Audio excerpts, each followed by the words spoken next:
Bonsoir Jules Laurence, merci d'avoir accepté notre invitation. Bonsoir.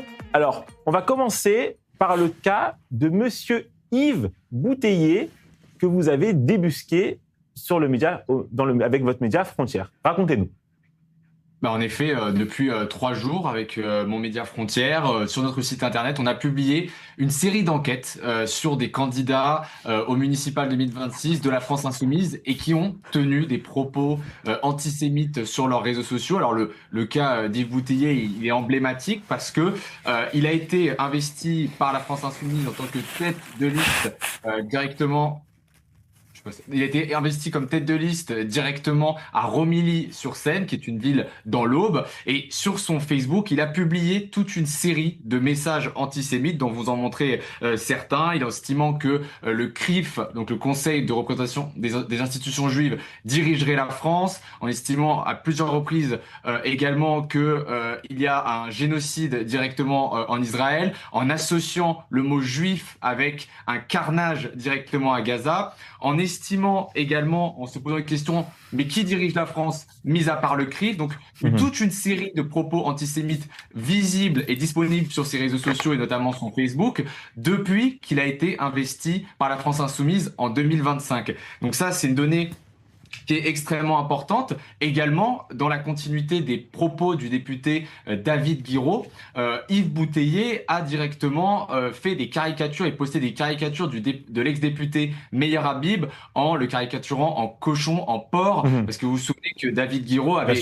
traité Monsieur Meyer Habib de porc. Également, quand on continue, parce que c'est toute une série de messages antisémites sur ses réseaux sociaux, sur son Facebook, Yves Bouteiller est quelqu'un qui a fait l'apologie du 7 octobre, c'est-à-dire qu'il a retweeté 2 jours après le 7 octobre un message de l'association l'UJFP, qui est une organisation antisioniste très radicale, qui faisait l'apologie du 7 octobre. Donc ça, c'est un cas emblématique. Pourquoi? Parce que Yves Bouteiller, il a par exemple, il est suivi, il est connu de la France Insoumise, il a par exemple co-signé une tribune avec Sophia Chikirou en 2025, il était aux côtés de Éric Coquerel, député et président de la commission des finances à l'Assemblée nationale en novembre 2025, ils ont pris une photo ensemble. Et finalement, Yves Bouteiller, c'est quelqu'un qui était connu, qui était suivi sur ses réseaux par des membres de la France Insoumise. Pourtant, on n'a eu aucune réaction de la part de la France Insoumise jusqu'à ce que nous relevions l'affaire et que l'on contacte la France Insoumise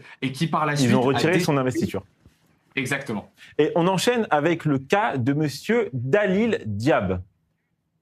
Exactement. Alors là, c'est un cas qui est différent, c'est-à-dire que, vous voyez, sur le week-end, finalement, on a révélé 2 enquêtes sur des candidats antisémites. Cette fois-ci, c'est le chef de file des municipales à Tourcoing. Et donc, lui, sur son Twitter, qui avait pourtant été nettoyé par la France Insoumise, notamment, il y avait de nombreux posts qui avaient été supprimés, eh bien, il a laissé notamment déjà des soutiens à l'humoriste antisémite Dieudonné à plusieurs reprises, estimant qu'il avait fait un bon travail à travers ses spectacles antisémites pendant plusieurs années, mais surtout, et ça c'est le cas probablement le plus choquant, qu'il ait pu laisser une phrase pareille, il a fait une sorte d'apologie du Hamas puisqu'il a, sous un post dans lequel, vous vous souvenez de cet otage du 7 octobre, Mi-Hachem, eh bien il a tourné en ridicule, il s'est moqué de cet otage et il a estimé que ses souffrances finalement c'était pas grand-chose parce que il se moquait de ses lèvres. Donc voyez ce que la France Insoumise a décidé de laisser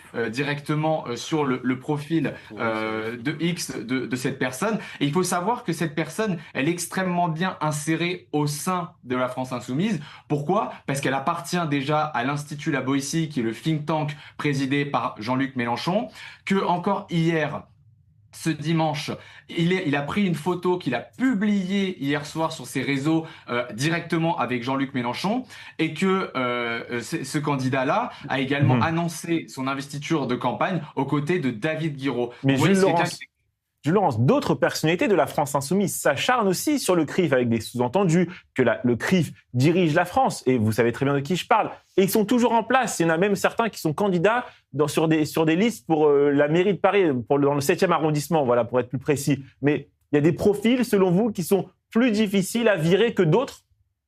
Alors, ce que je dirais surtout, c'est qu'il y a une nouvelle radicalité de la base qui est en train d'émerger au cœur de ces municipales. La preuve en est que, par exemple, Yves Bouteiller a nommé directement le mot juif et ne s'embarrasse pas du mot sioniste ou du mot comme dragon céleste, comme essaie de faire ce fameux candidat chef de file à Tourcoing, Dalil Diab, parce que lui essaie de contourner la loi. Mais quelqu'un comme Yves Bouteiller utilise directement le mot juif pour l'assimiler à la dimension de carnage. Donc, vous Mhm. voyez, on a une nouvelle radicalité qui est en train d'arriver au sein de la France insoumise, qui s'inspire de ce que font les cadres aujourd'hui et qui est en train, à son tour, de prendre son poids. Et c'est une génération qui a été baignée, comme on le voit, à Dieudonné, à des humoristes antisémites, et qui ont pourtant décidé de nettoyer leurs réseaux sociaux, mais qui ont estimé que ceux-ci étaient encore respectables et acceptables dans Mhm. l'espace public. Et donc, ils ont laissé certains de leurs tweets qui sont pourtant Merci beaucoup. ouvertement antisémites.